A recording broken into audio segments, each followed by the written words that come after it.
Monsieur le Président, Madame la Ministre, Madame la Présidente de la Commission des Affaires sociales, Monsieur le rapporteur, mes chers collègues. Après l'adoption définitive du projet de loi de finances pour 2019 ce matin, nous nous penchons maintenant sur le contenu des mesures exceptionnelles pour renforcer le pouvoir d'achat de nos concitoyens. Annoncées officiellement par le Président de la République, ces propositions constituent des réponses simples, efficaces et adaptées aux inquiétudes sociales qui se sont exprimées dans notre pays. Pour vous en convaincre, il n'y a qu'à regarder la situation de mon département, l'Allier, dont je vous parle pour la deuxième fois aujourd'hui, où 15% de la population vit en dessous du seuil de pauvreté, dont un tiers sont des familles monoparentales. À ces citoyens qui, il y a peu encore, exprimaient leur sentiment d'abandon et de déclassement face à des politiques qui, pendant trop longtemps, ne les ont pas assez considérés et soutenus dans les mutations économiques de leur territoire, je veux leur dire les effets réels de ces mesures, à la fois pour les 14 000 bénéficiaires actuels de la prime d'activité, les retraités modestes, et dire aussi aux travailleurs qui s'investissent dans leurs entreprises et pour le dynamisme de leur territoire que leur travail va encore payer mieux grâce aux mesures sur les heures supplémentaires et la prime exceptionnelle. Quoi que vous en disiez, qu'elles soient insuffisantes ou trop restreintes, ces mesures sont réelles pour nos concitoyens. En tant que commissaire aux finances, nous en avons garanti la traduction dans nos finances publiques ce matin. Aussi, je souhaiterais revenir sur le financement de ces mesures. Tout d'abord, à mesure exceptionnelle, effort exceptionnel de la part de l'État, naturellement, mais également des acteurs économiques qui produisent le plus de richesses. Plusieurs pistes ont été envisagées, et notamment celles visant à faire contribuer les plus grandes entreprises, à travers notamment une contribution exceptionnelle, ou encore un différé des charges patronales. Ce ne sont pas les choix que nous avons retenus. Nous ne pensions pas que c'était les bons, en ce qu'ils risquaient de pénaliser une activité économique déjà éprouvée par le contexte que nous connaissons, ou encore le coût du travail, et donc la compétitivité et l'attractivité de notre pays. Le choix que nous faisons et qui nous semble être le plus juste est de demander un effort aux grandes sociétés de plus de 250 millions de chiffre d'affaires. Pour elles, la diminution prévue du taux d'IS ne s'appliquera qu'en 2020.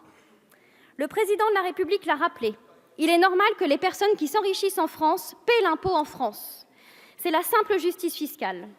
Alors que notre pays dispose déjà d'un large arsenal juridique de lutte contre la fraude et l'évasion fiscale, il convient de rappeler que celui-ci a été amplement renforcé cette année avec la transposition de la directive ATAD, avec la loi de lutte contre la fraude fiscale portée par notre collègue Émilie Cariou et l'assouplissement de la notion d'abus de droit. Nous veillerons à les faire appliquer correctement et à enrichir encore l'arsenal. Pour augmenter nos recettes fiscales, il est toutefois essentiel d'aller chercher de nouvelles bases fiscales et donc capter les nouvelles sources de création de valeur. L'instauration d'une taxe française sur les géants du numérique est à cet égard une bonne piste que je préconisais en plan B dans mon rapport de septembre. Elle doit néanmoins appeler à plusieurs points de vigilance sur lesquels nous aurons l'occasion de revenir, comme par exemple le champ d'activité concerné qui ne pourra pas reposer uniquement sur la publicité et l'activité en ligne, mais bien sur toutes les sources de création de richesse, comme les données qui nourrissent le modèle économique d'entreprises étrangères. Le choix de l'assiette qui pourrait être différent d'un prélèvement sur le chiffre d'affaires tel que pensé initialement, afin que cette mesure ne soit pas que temporaire, mais conforme au droit de l'Union européenne. Pour tout cela, je pense que nous ne devons pas exclure de réfléchir à toutes les pistes potentielles pour moderniser notre modèle fiscal.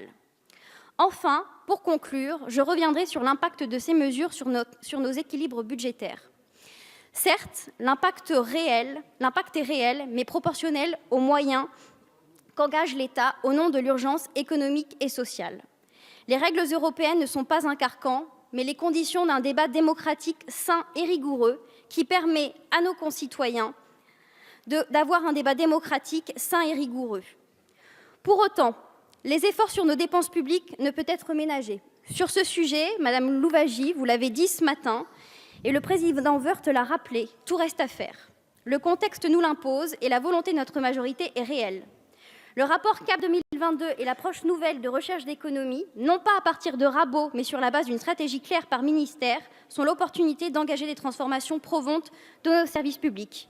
Je souhaite à cet égard remercier le gouvernement qui a entendu notre appel à être plus juste, mais aussi vigilant à nos deniers publics et d'accepter un travail en commun avec le parlementaire et l'administration.